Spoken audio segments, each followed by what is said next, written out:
This week, a guest courageously shares her story as a child abuse, sexual abuse, and domestic violence survivor.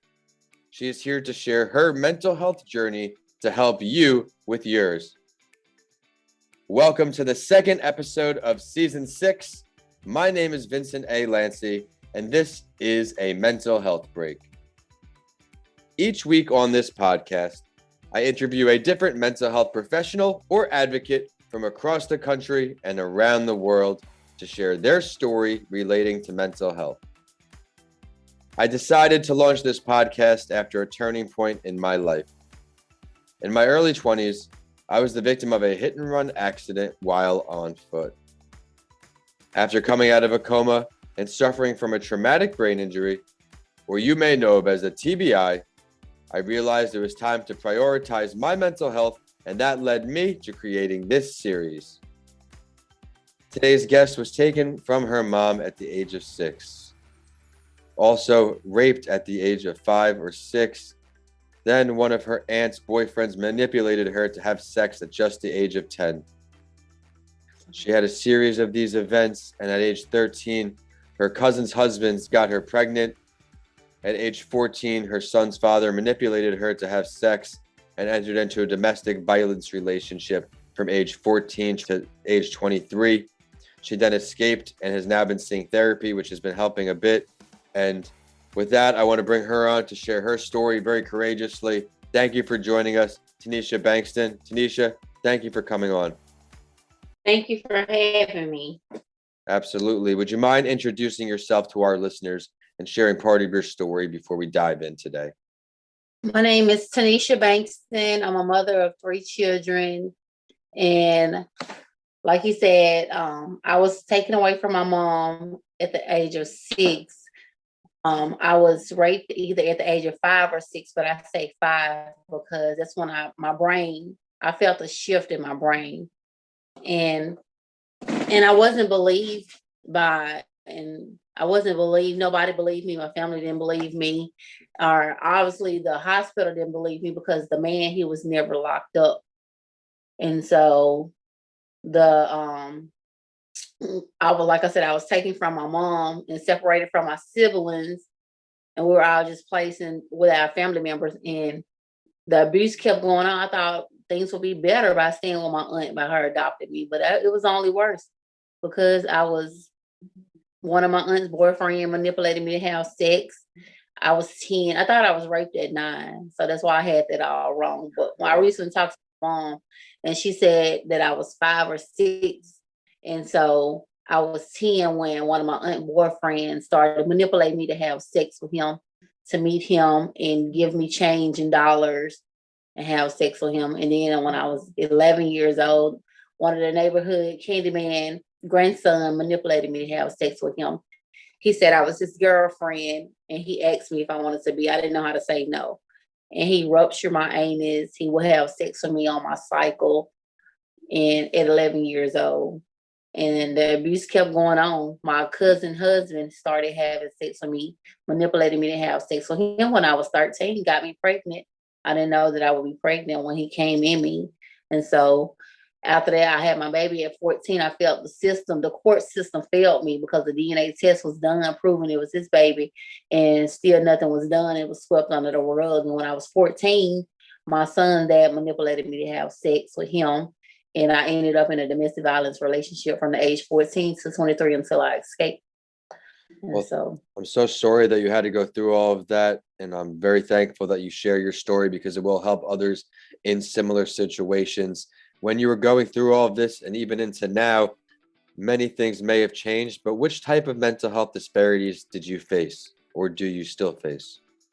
Anxiety, depression, PTSD, mood disorder, and I suffer from nightmares and flashbacks a lot. Yeah, please delve into one of those a little deeper to relate with our audience. Which one maybe affects you the most? The one that affects me the most is the anxiety. The anxiety affects me the most. Like, my hands will start sweating real bad, or I start just getting nervous, and I start just having racing thoughts. just racing thoughts. Do you remember, can you remember back to when you first started feeling anxiety, what those early signs were? Maybe to relate a little more as well. Well, I just knew I was like having panic attacks. Hmm. I didn't know what was going on. Like I was working in the pharmacy and I all of a sudden just started having panic attacks and I went to the doctor and they told me that I was having anxiety because my hands started sweating real bad. My stomach started bubbling and everything. And I just like I was nervous being around other people. Hmm. And I would have a lot of panic attacks. So like where I thought I was falling out, gonna pass out. Well, thank you very much for sharing all of that. And can you describe now what that moment was, or when you first decided you were going to start sharing your story to help others through your story? That moment it started when I was like 18. I Mhm. always wanted to like break the silence but I did not know how. I'm 32 now. So I broke the silence last year, July 3rd when I first did my Mhm. speaking. And I seen that my voice that I don't have to be quiet. I Mhm. don't have to be quiet because like I said, my brain had already done the shift. So that held me back in a shell. I lost my inner voice at the age of 5.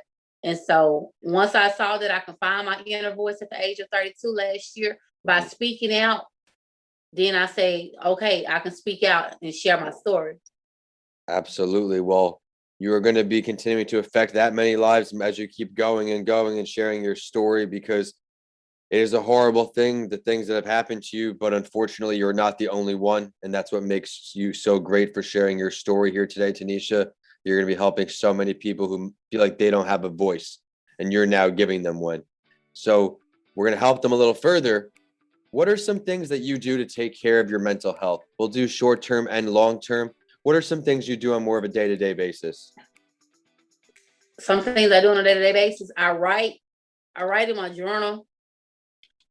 I write in my journal and I meditate. I just started meditating and just taking a pause and looking in the mirror and telling myself that, you know, you have a voice. You don't have to be silent. Absolutely. You have to use our voice, and it's scary at first, but once we get through that first time speaking, with me, different scenario, my traumatic brain injury, once I spoke and I realized it helped more than just myself, other people found comfort in what I said. And then I realized how powerful other people's stories were on my life, little things that helped propel me forward. It really helped me continue to share the story more and more. And here we are today. What's something you can recommend more long term?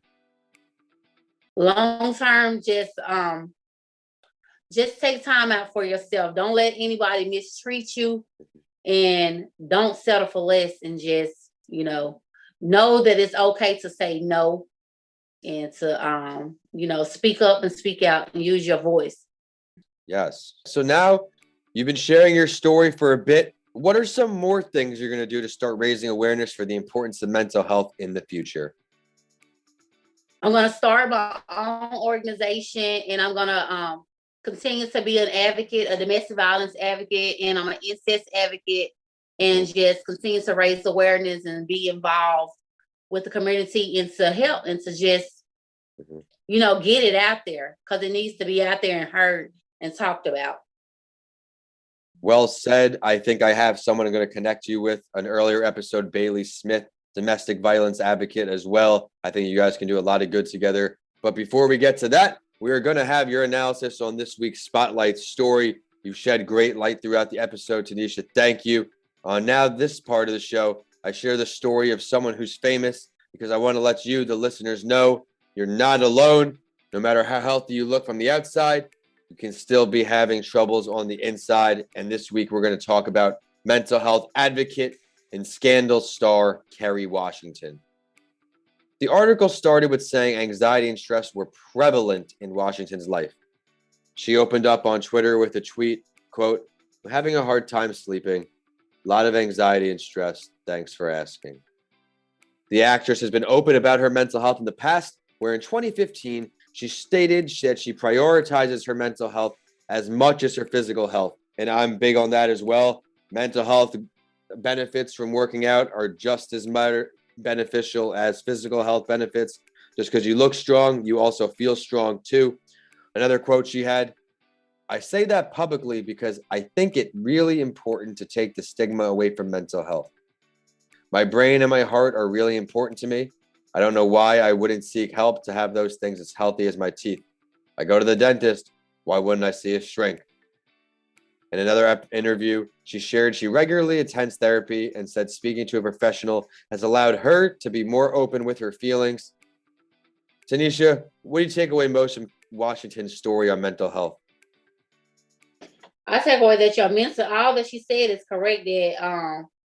That it's very important to seek out and get counseling therapy, and that it's okay to seek out and to get help. Doesn't matter if, because the fact that you won't be judged and it being thrown back in your face. So, and that's good that she did seek help and myself.